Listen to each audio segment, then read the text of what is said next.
అది కూడా ఎవరు చేయాలా? దేవస్థానం అథారిటీ వాళ్ళు చేయాలి.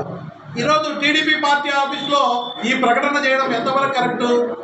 ఒక అధికారులు టీటీడీ బోర్డు ఉంది, దానికి సంబంధించినటువంటి వ్యక్తులు ఏదైనా ఇక్కడ జరిగింది, తప్పు జరిగితే తప్పు జరిగింది, చర్యలు తీసుకుంటామనో వాళ్ళు ప్రకటన చేయాలి తప్ప కూటమి నాయకులు పవన్ కళ్యాణ్ గారు కానీ ఈరోజు వీళ్ళందరూ కూడా ఒక తప్పుడు ప్రచారం చేసి ఇంకా రెచ్చగొట్టే విధంగా నేను పవన్ కళ్యాణ్ స్టేట్మెంట్ చూశాను.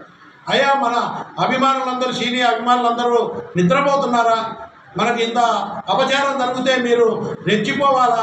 రెచ్చగొట్టే విధంగా హిందూ ధర్మాన్ని నమ్మే వాళ్ళందరూ కూడా మీరు ఇంట్లో కూర్చుంటే ఎట్లా? బయటికి రావాలా? గొడవలు చేయాలా అనే రెచ్చగొట్టే విధంగా పవన్ కళ్యాణ్ స్టేట్మెంట్లు కూడా మనం చూసాం. అరే, ఇక్కడ కల్తీ జరగలేదు, ఈ పవిత్రమైన లడ్డులో పవిత్రతను కాపాడినారు అధికారులు. అక్కడ ఆ కల్తీ జరిగింది కూడా నిర్ధారణ కాలేదు. అక్కడ ఎలాంటి యాక్షన్ తీసుకోకముందే ఇక్కడ అన్నీ కూడా కల్తీ జరిగిందని ఒక ముఖ్యమంత్రి స్థాయిలో ఉన్నటువంటి వ్యక్తి దీంట్లో అనిమల్ ఫ్యాట్ కలవకుండా కలిసిందని చెప్పి మాట్లాడిన తర్వాత అయ్యా, సుప్రీంకోర్టు ధర్మాసనం కూడా చెప్పింది, ముఖ్యమంత్రి స్థాయిలో మీరు మాట్లాడిన తర్వాత మీ కింద పనిచేసేటువంటి అధికారులు మీరు షిఫ్ట్ అనే దాన్ని వేసి రిపోర్ట్ ఇవ్వమంటే ఏ విధంగా ఇస్తారు? ఆ అధికారులను ప్రభావితం చేయదా?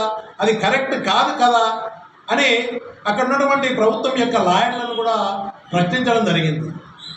చేస్తున్నా నేను కూటమి ప్రభుత్వాన్ని ఈరోజు ధర్మాసనం చెప్పిన మాటలైనా గుర్తుపెట్టుకొని రాజకీయాల కోసరం, రాజకీయ స్వార్థం కోసము దేవుడిని అడ్డం పెట్టుకొని ఇతరుల మీద బురద తల్లి దేవుని ప్రతిష్టను దిగదార్చి దాని నుంచి లబ్ధి పొందాలా రాజకీయంగా అనే ఆలోచనలు విరమించుకొని మీరు చేసిన తప్పుడు ప్రచారాలకు దేవదేవునికి క్షమాపణ కోరి లడ్డూ ప్రసాదంలో అనిమల్ ఫ్యాటు, పంది కొవ్వు కానీ గొడ్డు కొవ్వు కానీ కలవలేదు అనేటువంటి మాట మీరు ఇప్పటికైనా ప్రజలకు క్షమాపణ కోరి ప్రజల మనోభావాలు దేవుని ప్రతిష్ట పెంచే విధంగా మంచి ఆలోచనతో ఇప్పటికైనా మీరు ముందుకు వచ్చి ఒక స్టేట్మెంట్ ఇవ్వాలని చెప్పి పవన్ కళ్యాణ్ గారిని కూటమి నాయకులను కోరుతారు.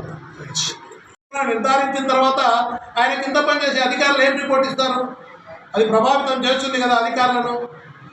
కాబట్టి ఇలాంటి ప్రకటనలు ఆ రోజు జగన్మోహన్ రెడ్డి గారు చెప్పినారు, అయ్యా దేవుడే ఉన్నాడు, దేవుణ్ణి నమ్మినాము కాబట్టి ఆ దేవుడే చూసుకుంటాడు అని చెప్పి చెప్పడం జరిగింది. నేను ఆ రోజు చూశాను ఈనాడులో.